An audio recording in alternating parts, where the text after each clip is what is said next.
Christmas is about so many things, but one of my favorite parts of Christmas is how kind everybody is to each other. And in honor of kindness, I am going to read The Carpenter's Gift to You. And it is a Christmas tale about the Rockefeller Center tree.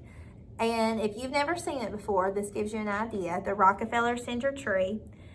And this was written by David Rubel and illustrated by Jim Lamarck. I'm excited to read it to you. It is such a good story.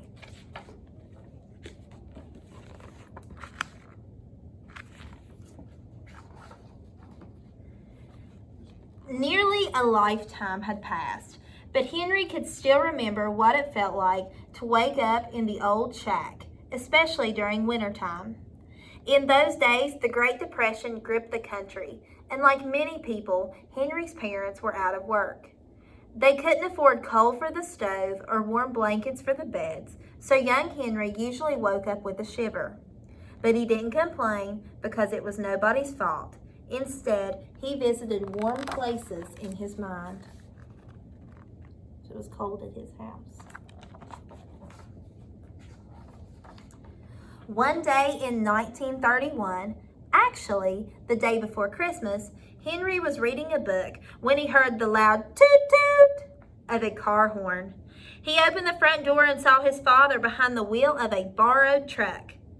"Go for a ride, Sparky?" his father shouted over the rumbling engine. "You bet," Henry shouted back and raced inside to get his coat. Riding in any sort of car was a special treat for Henry, not to be missed. Soon he was sitting beside his father, nose pressed to the window glass. There he is.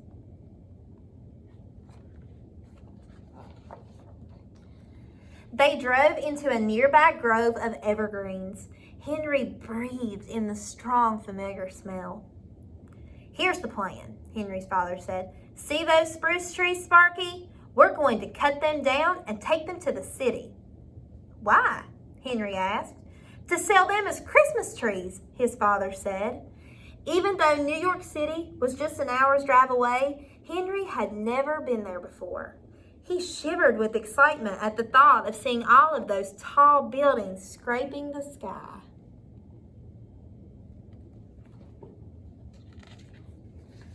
Gonna sell those trees and make some money. When Henry and his father reached Midtown Manhattan, they began looking for a place to park and unload. Driving down Fifth Avenue, they found a good spot next to a construction site. "Mind if I set up here?" Henry's dad asked the worker. The man looked them over. It didn't take him long to figure out that Henry's father was down on his luck.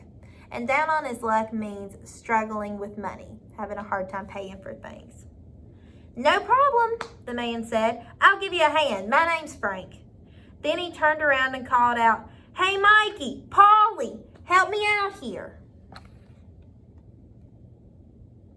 Look how big. Oh my goodness. For the rest of the afternoon, Henry and his father sold trees to passerby. By the end of the day, they earned enough money to make the trip a success. "We should be getting home now," Henry's father said as the sun set behind a tall building. "What about the rest of the trees?" Henry asked. "I thought we'd give them to Frank and the other fellows." Henry nodded in agreement. The best presents are the ones you don't expect, he thought.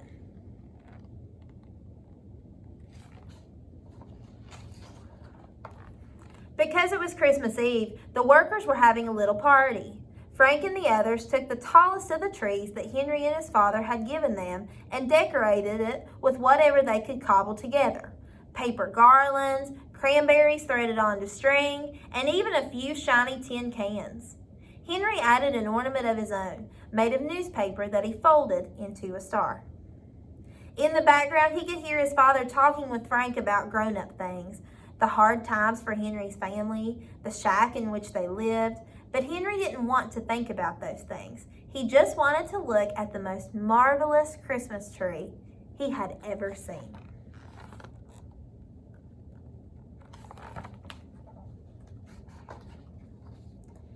It had been the best day that Henry could remember. and he didn't want it to end.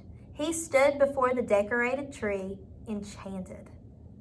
The street lamps had just come on, and the tin cans glittered in their light. If there ever was a magic moment, Henry thought, this is it. He decided to make a special Christmas wish. He wished that one day his family would live in a nice, warm house. It's the ornament he made. He's making his wish. After making his wish, Henry opened his eyes. His gaze fell on a pine cone lying on the ground. He picked it up and was turning it over in his hands when he felt his father's grip on his shoulder. "Time to go, Sparky," his father said. Henry stuffed the pine cone in his pocket, said goodnight to the workers, and walked with his father back to the truck.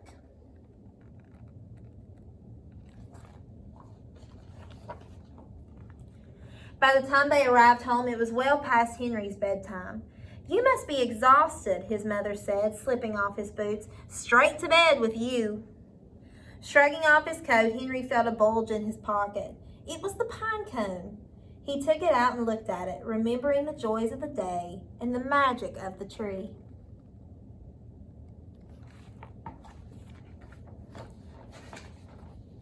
The next morning, Henry's parents let him sleep late. In fact, well past 8, when the toot-toot of several car horns woke him.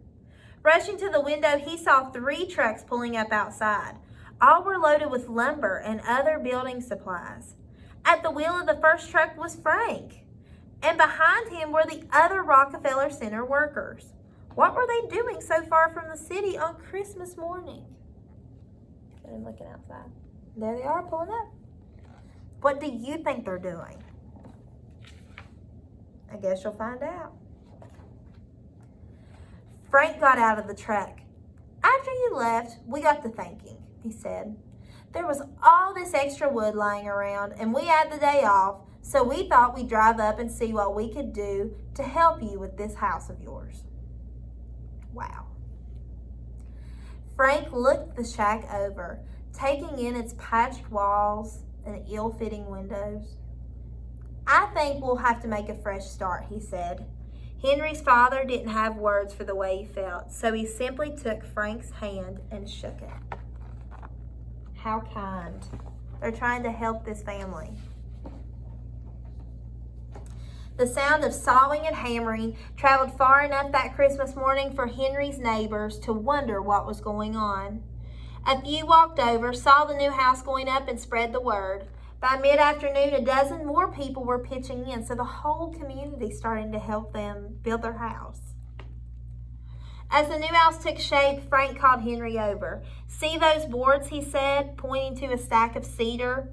"We're going to use them to trim the windows, but they've got nails in them. I need you to pull the nails out." Henry moved to fetch the boards, but Frank called him back. Digging into his toolbox, he handed Henry an old claw hammer. "You'll be needing this," Frank said. By nightfall, the frame of the new house was nearly done. By week's end, it had a roof. Soon enough, it was ready for Henry and his family to move in.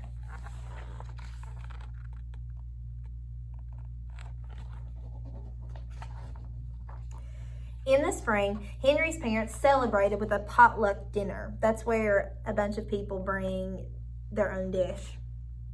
They invited everyone who had helped build the house. Henry was glad to see Frank again. He was ready to return the claw hammer, but Frank wouldn't take it. "You keep it, son," he said. "It may come in handy someday." After dinner, Henry sat happily in his very own room. He thought about his Christmas wish and couldn't believe it had actually come true. He knew he should do something special to express how thankful he was, and he thought long and hard about what that might be. Finally, he decided to plant the pine cone. Maybe he could be Jack from the Beanstalk story, and the pine cone could be his magic bean.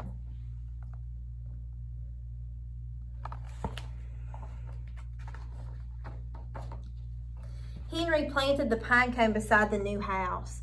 In time, a seedling emerged. Henry watered and weeded it. As time passed, both he and the tree grew tall and strong. Henry especially liked to hammer away in its shade, and he became quite a good carpenter, building many projects with his skilled hands. His trees growing. Look at the house. So nice. As Henry grew up, however, he became busy with other things. He got married, moved away, and had a family.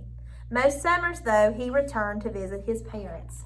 On lazy days, he sat beneath the tree with his son, teaching him how to build things with the old claw hammer. As he got even older, Henry sometimes wondered where the time went. One day he was a young boy waking up with a shiver.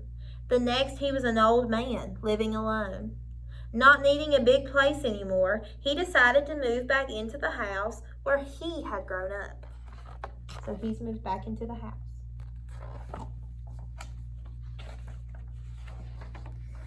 To keep himself busy, Henry began working on the house, which was showing its age. He especially liked using the old claw hammer. Its polished handle, smooth and dark from wear, felt comfortable in his hand. One day, as Henry worked on the front porch, a man drove up to see him. The man told Henry that he worked for Rockefeller Center and that it was his job to pick out the new Christmas tree each year.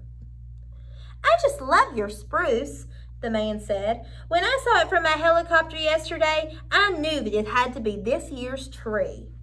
Henry wasn't sure what to do. He knew that being asked was an honor, but he and the tree had been together a long time, and he was reluctant to let it go. So they want to take his tree and make it the center in the Rockefeller Center, because each year they cut down a new tree and they stick it there. Pretty neat.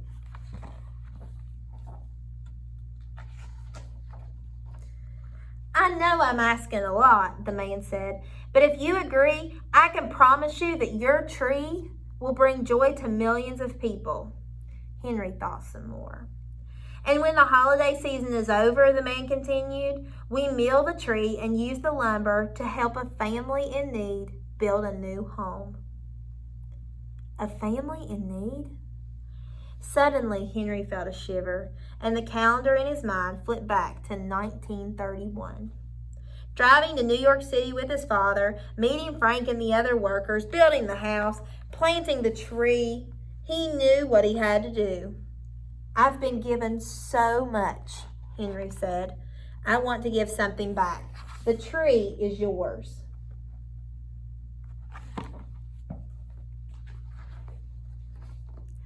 Just before Thanksgiving, Henry received an invitation to the tree lighting. On the special day, a car picked him up and drove him all the way to Rockefeller Center, where he met the family whose new home would be built with the tree's lumber. They hugged him and thanked him many times for his generosity. Afterward, Henry stood off to the side and watched the family's young daughter. "It's so beautiful," the girl said softly as she stared up at the enormous tree. Then something caught the child's eye. A pine cone had fallen to the ground. Picking it up, she turned it over and over in her hands before stuffing it into her pocket. If there ever was a magic moment, Henry thought, this is it. There she is. It's the tree. He knows he gets to help these people like he got to be helped. How cool is that? Henry walked over to the girl, and they stood together, gazing at the glimmering tree. How gorgeous. Then Henry reached into his coat pocket and pulled out the old claw hammer. "Here you go, Sparky," Henry said. "You'll be needing this." Pretty neat stuff.